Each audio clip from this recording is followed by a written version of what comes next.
Estamos no 13º domingo do tempo comum e a palavra de Deus, sempre atual, nos é tão propícia para esse momento difícil, trágico e doloroso que a humanidade padece. Nosso Senhor se defronta com duas realidades humanas: a realidade do sofrimento e da morte, do sofrimento da dor e do sofrimento da morte. Duas pessoas, duas mulheres, uma que sofria há 12 anos de uma hemorragia e uma criança com a idade de 12 anos que havia perdido a sua vida. Jesus é interpelado por um chefe da sinagoga, por nome Jairo, que tinha sua filha em estado terminal. Uma criança que padece já é triste, uma criança que perde a vida é mais triste ainda. Pois bem, queridos irmãos, enquanto Jesus se dirigia ou se deslocava para a casa daquele homem tão prestigioso, eis que uma mulher, esta mesma que estava acometida de hemorragia, toca-lhe em suas vestes, na esperança de ter a cura para aquele sofrimento. A narrativa do Evangelho de Marcos diz que foram 12 anos de perda de sangue, isto é, de perda de vida. Somente aquele que na cruz derrama o seu sangue é capaz de curar toda a perda da nossa vida. Mais ainda, o evangelista São Marcos nos diz que aquela mulher já havia gasto tudo o que tinha com médicos, detalhe do evangelho, e não havia resolvido nada.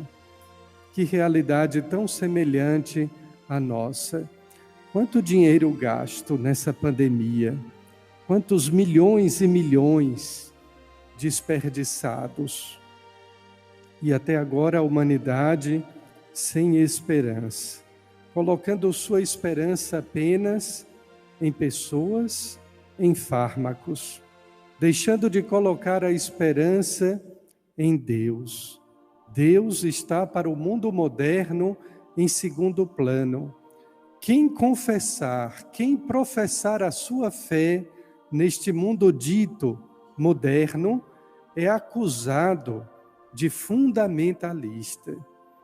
Pois bem, queridos irmãos, aquelas duas pessoas, aquelas duas mulheres sofredoras, e o pai também que ali se incluía, Jesus lhes dá não uma palavra de conforto, ele concede uma certeza: basta ter fé, não tenhas medo. Primeiro, para aquela mulher que há 12 anos perdia a vida e foi curada: não temas, basta ter fé, porque a tua fé te curou. A segunda, para aquele homem que acabara de receber a notícia do falecimento da sua filha: não precisas mais incomodar o mestre, a tua filha morreu. Nós sabemos que o sofrimento faz parte da vida humana. E como se sofre? A tal ponto que o salmista dizia: se à tarde vem o pranto nos visitar, pela manhã a alegria vem nos saudar. Freud, Frank, todos esses grandes pensadores já haviam dito que é normal a pessoa que sabe trabalhar e amar, o primeiro, e o segundo, é normal a pessoa que sabe amar e sabe também sofrer na sua vida.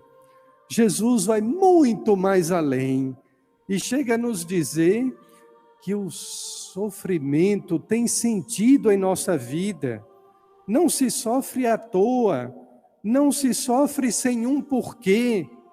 É claro que no meio do sofrimento, quando padecemos as lágrimas, é difícil, é duro dizer isso, Mas é verdade, sim, queridos irmãos, o sofrimento dá sentido à nossa vida, porque o sentido do sofrimento está em Jesus Cristo, aquele que assumiu sobre si todas as nossas dores e sofrimentos, aquele que derrotou a morte.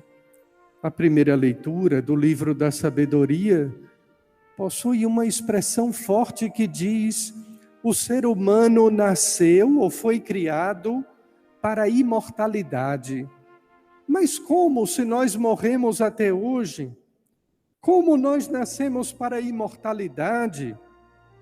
Se as tulhas de gente são contadas todos os dias como vítimas do coronavírus, é que o ser humano foi feito não apenas de corpo, mas também de alma. E a nossa alma é imortal. A morte que Cristo destruiu é exatamente a morte pelo pecado, a morte do pecado. Às vezes não temos a devida consciência de que morremos duas vezes, ou podemos morrer duas vezes. Se morre da morte física do corpo, mas pior ainda é a morte eterna. Por isso que quando se reza a ladainha de todos os santos na igreja, sobretudo nos novenários, nas festas, se suplica da morte eterna, livrai-nos, Senhor, porque a morte da alma não tem mais jeito. E é dessa maneira que Jesus vence a morte, destruindo o pecado. Na cruz, ele nos redime do pecado.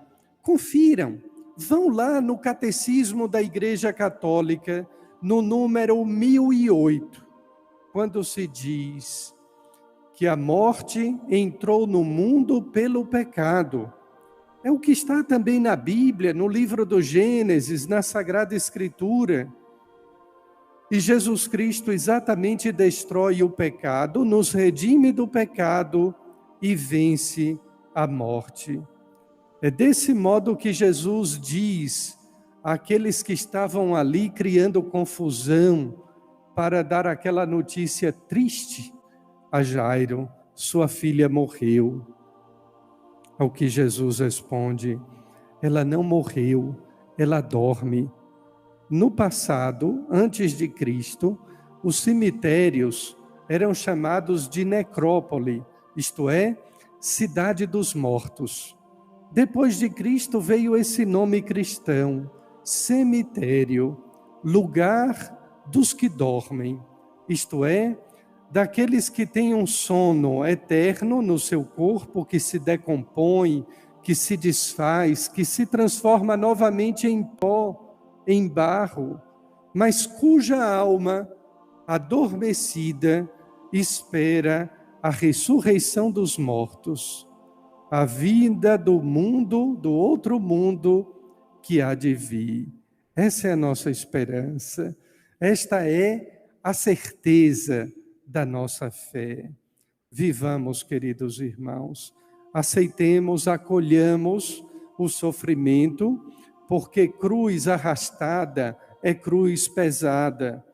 Saibamos dar pela nossa fé sentido ao sofrimento, para que deste modo, ajeitando a nossa cruz, suportando o fardo dos nossos sofrimentos, possamos prosseguir na vida, sempre nesta certeza de que a nossa alma é imortal, que para aqueles que creem, a vida não é tirada, mas transformada.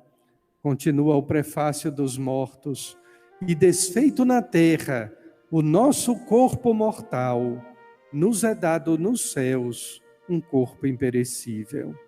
Amém.